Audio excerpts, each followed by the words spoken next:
Brand new since 6 to the fight to harness the power of the sun in Clark County, Indiana continues with a new lawsuit.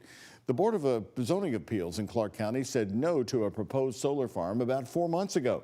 WHS 1119's Jose Alonso has been looking through this new lawsuit from the company that lost their bid to build on Hoosier farmland. Jose?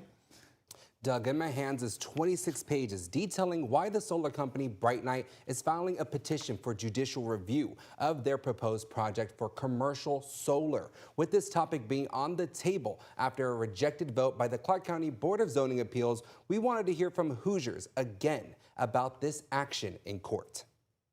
Channeling the sun's energy in Clark County continues to be a divisive topic. Months ago, when the sun was hotter and brighter in August. All in favor of the motion presented? Aye. Aye. Opposed? Nay. Okay. A tight vote from the Clark County Board of Zoning Appeals seemed to be the end for a proposed solar farm in the rural countryside.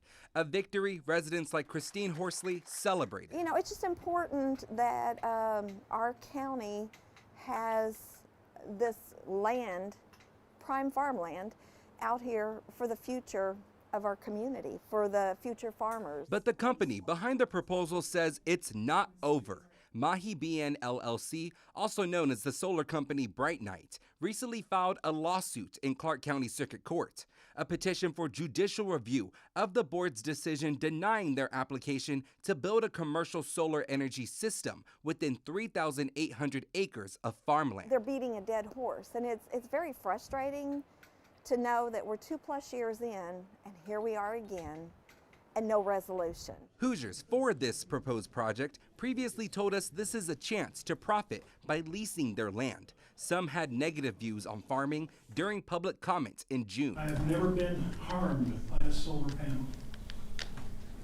but to the contrary, I've been harmed by crop insecticides. Public documents state BrightNight claims the board arbitrarily and capriciously denied their application without any rational basis whatsoever.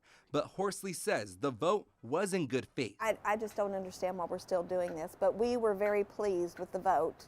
Of course, the ones that are pro-solar were not, and it showed.